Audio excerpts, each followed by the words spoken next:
Hello, Sagittarius. Welcome to the Plaid Sheep Oracle. Well, you have a very nice reading. And it starts here. It starts kind of on this gothic note. Stirrings of a welcome wind.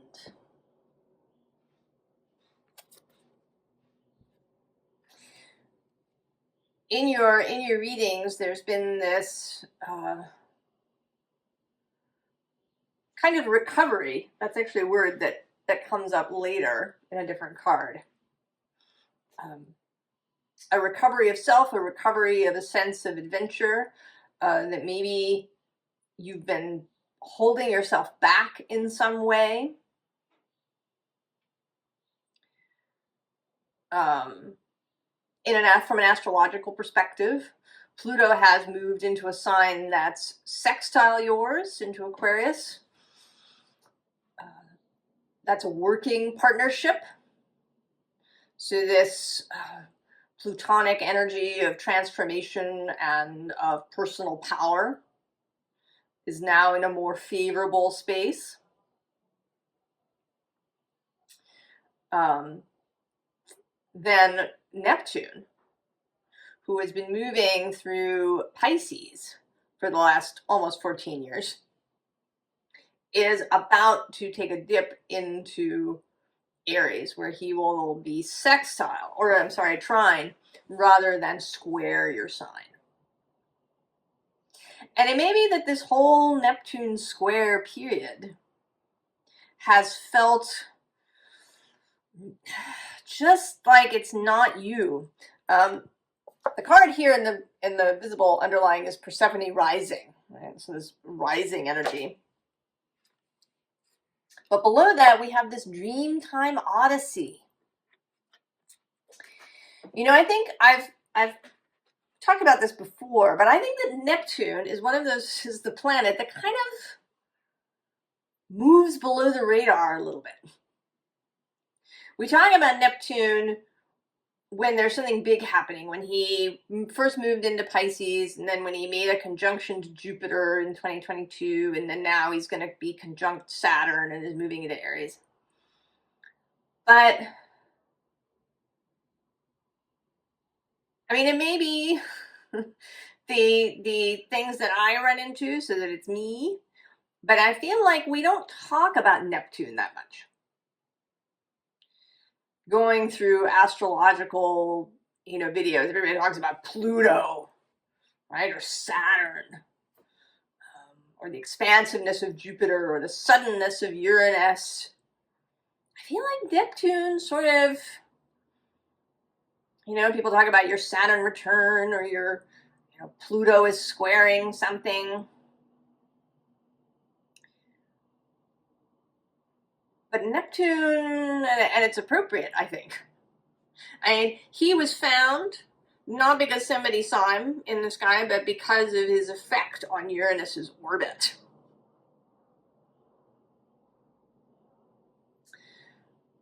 He was seen, discovered, noted, kind of at around a time when transcendentalism was rising here in the United States. It's when yoga actually first came to the West, was in this period. I don't know, did you hear that? That was Jupiter being plaintive.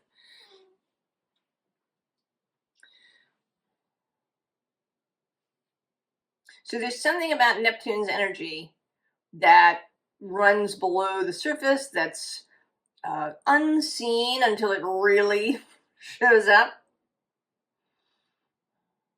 This dissolving energy, this dreaming energy, and he's all about, I would say that Neptune rules things like subliminal advertising. He certainly is all in film and music and, theater. Kind of deliberate deception. the deliberate deception of fiction, the suspension of disbelief. And so it may be that you didn't realize the effect that he was having as he moved square to your sign.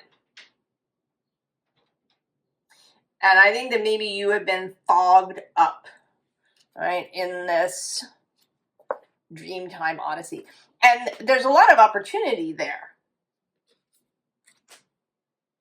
of course, in the Dreamtime. But it can also go on too long. 12 years is kind of a long time.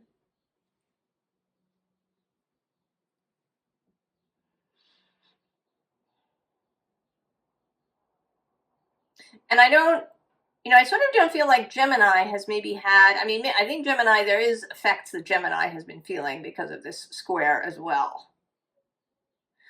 But it may be because Gemini is just as floaty that it was easier for Gemini to navigate, perhaps. Whereas you like to take the straightest possible path from one place to another.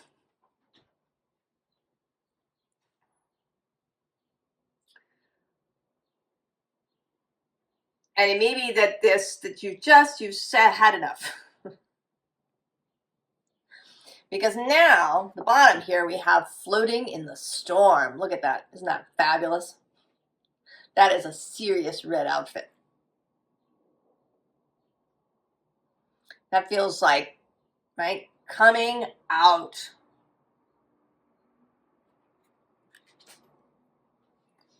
And then we have the Seven of Wands. Sort of continuing with the Gothic theme here, but this is a victorious card. And right below her is the very stable King of Pentacles.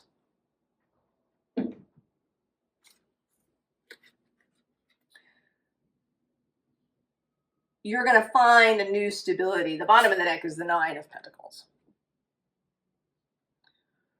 Personal stability, mastery of the pentacle realm. Now, this whole row feels like all the ways that this has been challenging. We have the Five of Wands.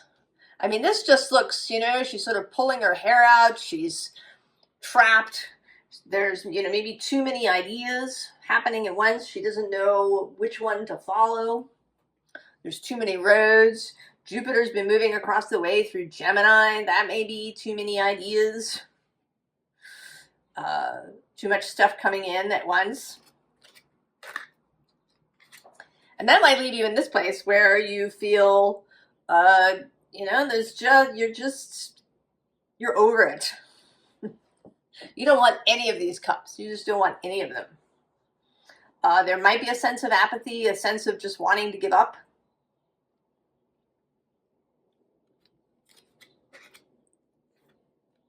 Another possibility that maybe you've been feeling, and I don't think you've necessarily felt all of these things. These are just possibles. That it's just like, it's been so long. It feels as if, everything you've tried maybe hasn't actually come to fruition. That you've been, kind of wandering around, trying different things, and nothing seems to be working.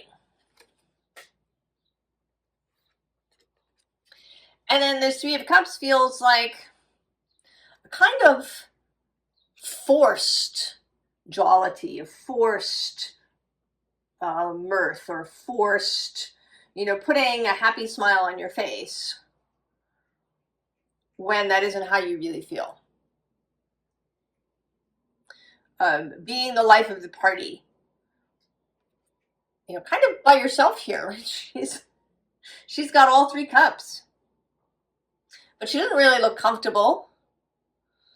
She has to concentrate to keep that cup that's on her foot.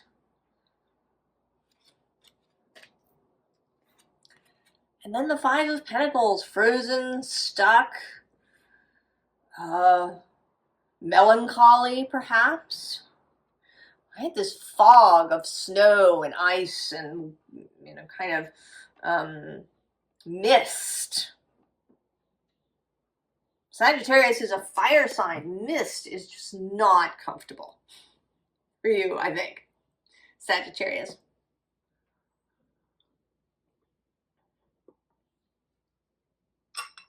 But now things are definitely taking a turn for the better, because we have the Knight of Wands.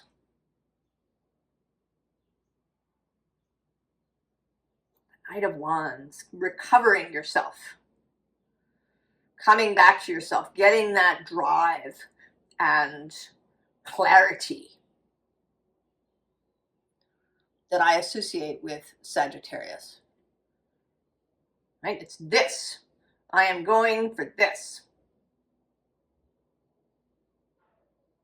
I mean, this might have different parts, but it's a very clear goal. I am headed for this. Now below that is this King of Cups. And actually, there's also the King of Discs. And then at the bottom of the deck is the King of Wands. These are all, the only one we're missing actually is the King of Air. And maybe I'm going to go and find him in the deck in a second. They're all the fixed signs. Although the King of Cups, when I first saw him, I of course thought Neptune. And so I think he is Neptune. But there is a thing here about this, Scorpio, Taurus, Leo, the fixed energy, the solidity, finding solid ground to stand on. And this king energy, sovereign, confident, absolutely knowing who you are. That's kind of the gift, right? The gift of aristocracy.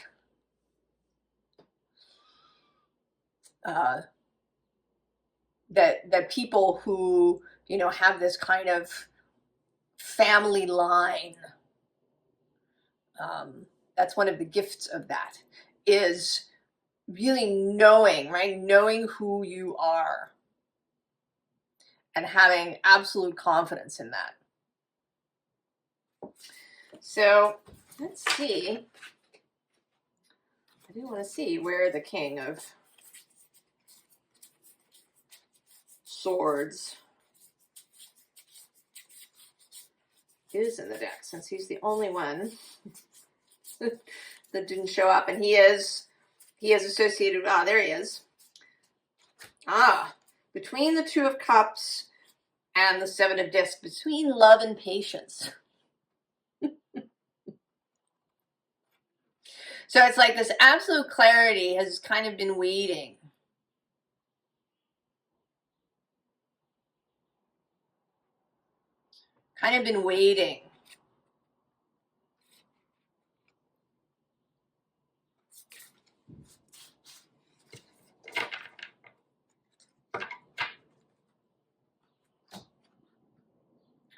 That this hasn't been wasted. Nothing. I want to say to you, absolutely nothing is ever wasted. You have not wasted anything. You've not wasted your life. You've not wasted time. You've been having experiences. And you don't know at this point, I think, where some of this is leading.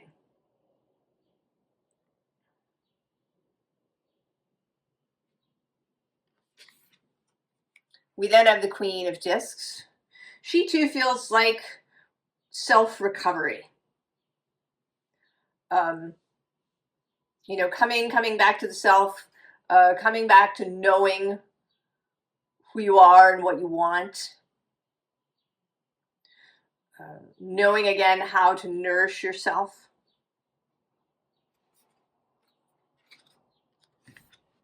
And then the Three of Wands. this says virtue, but I see it more as stepping out the door, that Three of Wands energy. You're past the crossroads of the Two of Wands.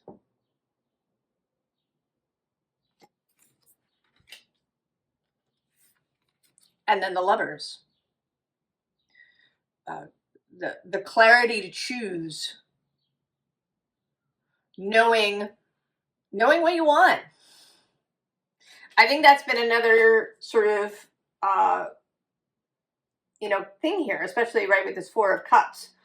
This sense of not knowing what you want, really, or sort of feeling kind of meh about everything.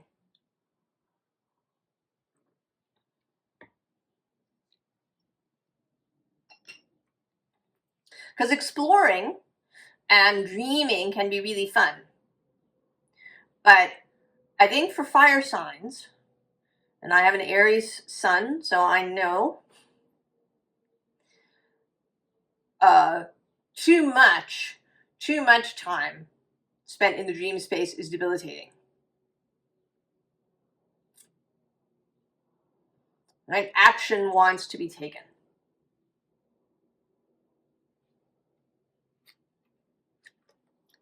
So we have this mental health card. And it seems really sort of funny to me that there's this kind of mundane term in here.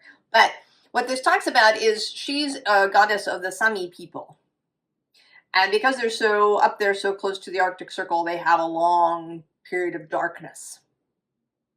And they also have a really long period of only light. Right? Whole sections of time where the sun doesn't set, really. And I think that both of these extremes can be difficult. And that this card is about this recovery that you're having. And also maybe that one of the things that you've discovered for yourself as you've gone along is how to nourish yourself. That may be one of the gifts of this period. Is that you found ways to comfort yourself, to keep yourself steady in a time when everything was feeling very nebulous and unstable. That you really learned how to care for yourself. And also, right here with possibility, maybe you've learned how to be discerning. Because I think that although Sagittarius does have this, I have a goal, I'm going to go there. I think that sometimes Sagittarius may not be that discerning about which goal they take. The fire kind of takes over. Or maybe they're not very discerning about how they get there. And that this period has perhaps given you that time. The bottom we have here is contentment. You may also have been learning how to do nothing.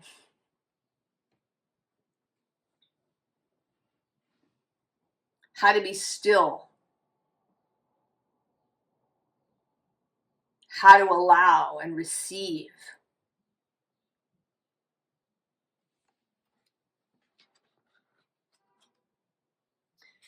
But so we have recovery with Amaterasu. She's a Japanese sun goddess. And then this accomplishment, which actually feels sort of more like a hooray. Right? I feel clear again. I can see again. The fog has lifted. And then we have vitality. Here with Letha, which is midsummer, June 21st. The summer solstice. The peak of the light.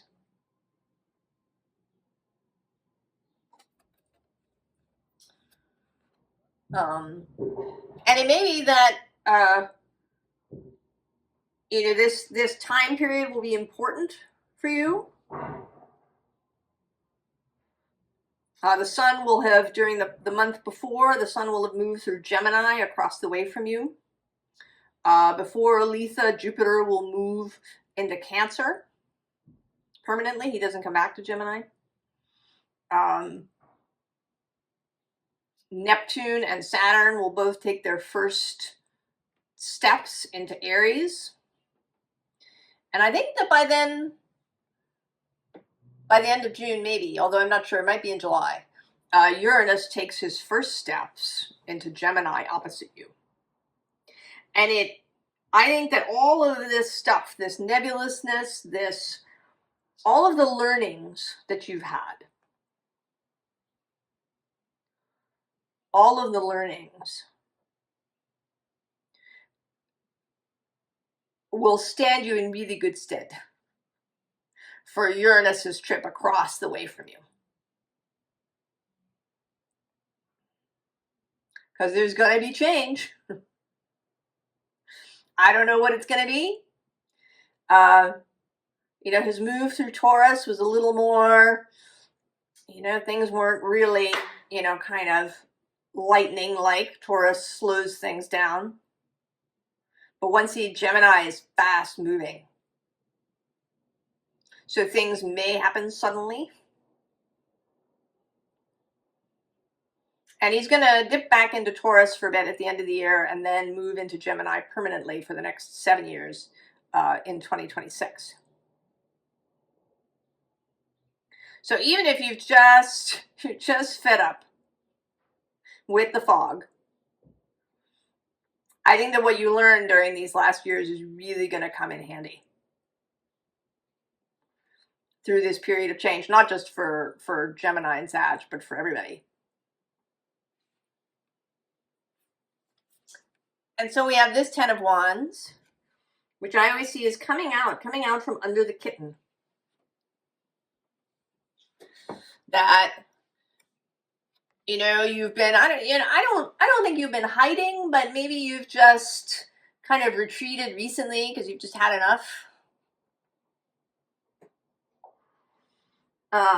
Right below that, we have this underwater 5 of Pentacles. And then there you are, Temperance, traditionally your card, right? Mask removed.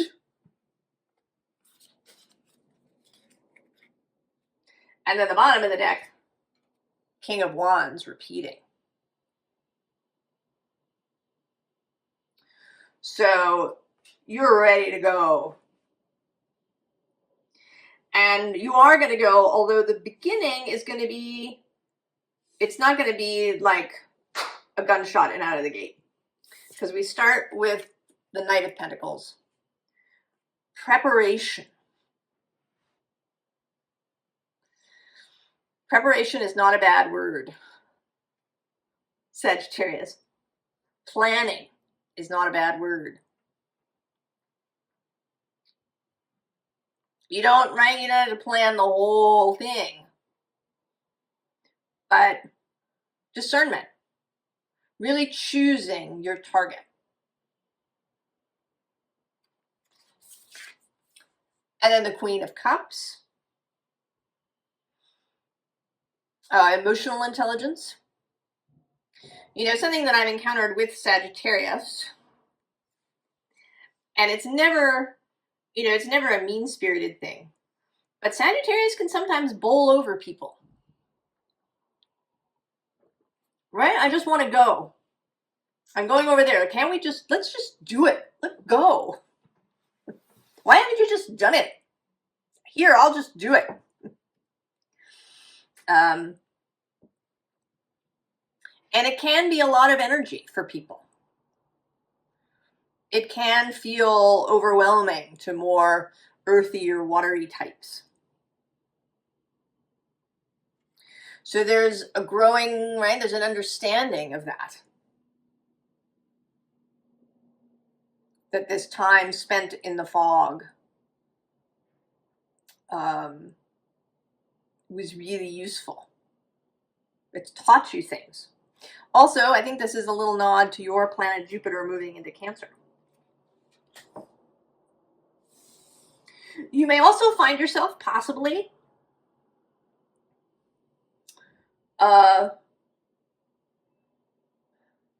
you know, feeling more peoply.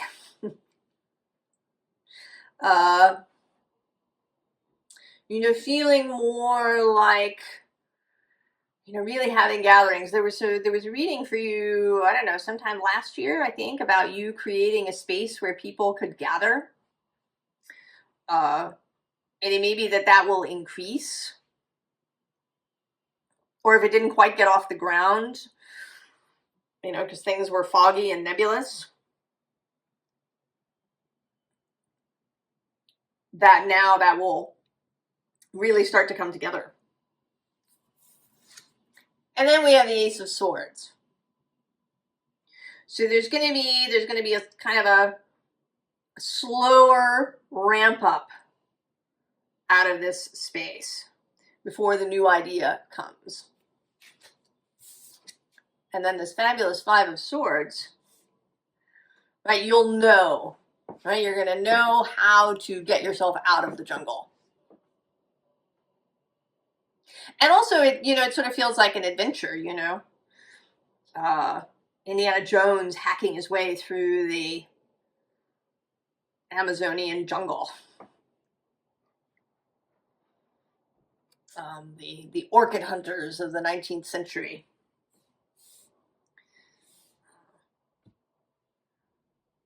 This sense of adventure, returning. Advice. Interestingly, the first card is Go Dark. But I want to say, right, she's pulling the curtain back. Right, and there's all of this stuff on her head. Right? She just wants, right? You know, here too, with this share your bounty card, and even this welcome presence is just like there's so much on the head. There's all this stuff on the head. All this stuff. It's kind of really languid kind of thing. We're just going to shift the curtain back.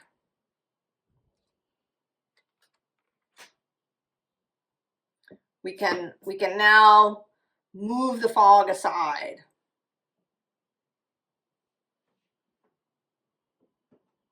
We have, right, you have all these new skills that you've learned. You have new knowledge about yourself. Maybe new knowledge about other people. A new understanding of what it is you want going forward now at this time in your life. And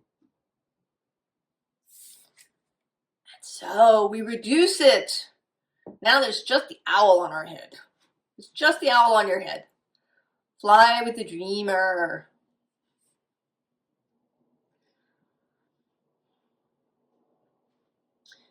Keep the good stuff. Keep all of the ability to dream. The ability maybe to plan. It's not really a word I would associate with Neptune and Pisces, but maybe. I think planning's a real possibility there, you know.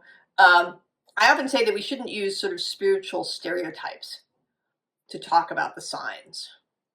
You know, and if you're a Pisces sun, then you're, you know, automatically kind of a yogi and all of these things, kinds of spiritual, occult things. Because most of the world just isn't like that. And my favorite Pisces example is Admiral Chester Nimitz, who was in charge of the Pacific Fleet during World War II. And he absolutely, I think, moved intuitively, although he probably called it following his gut. He was also a really great people person, but he was a great organizer too. Right? You need to be in charge of an entire Pacific Fleet, right? You need to have your head together. But he also had imagination, and he could see possibilities. And he knew when to listen to his staff. So all of these skills that can come with time in the fog, time in the mist. Seek the truest self. Enough said there. And then remember who you are.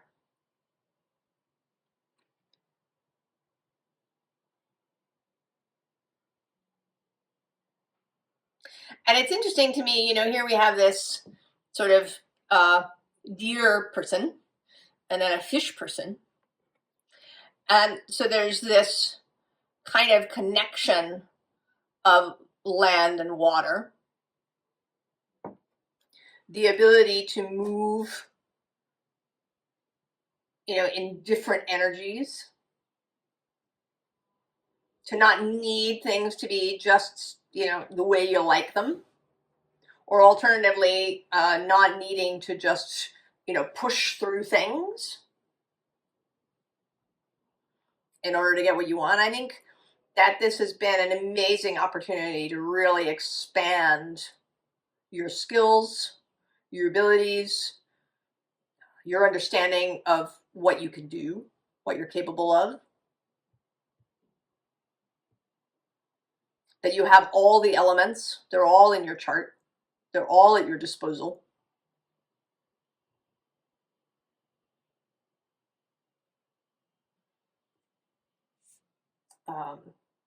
So when, you know, if you get into a space where you're befogged, or maybe if there's a Uranus strike that happens in the next 8 years, that you will be ready. You will be absolutely ready. You know, I'm sort of feeling that Uranus thing here in this Lovers card. The Lovers are associated with Gemini, and there's this, right, an arrow about to be shot, which is kind of, it's a little bit ironic, right, that you might get shot from from across the way when you're the archer. Keeping your sense of humor, Sagittarius. Ways to come out of, you know, depression or despondency, or ways to stay grounded in times of overwhelming light. Because 24 hours of light, I think, can be just as difficult as 24 hours of darkness when it goes on for a while. All right, you have to find ways to sleep.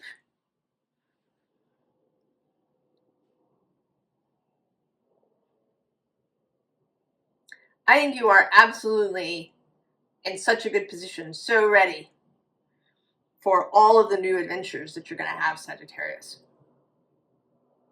You're coming out of the mist. Right? The wind is blowing the fog away.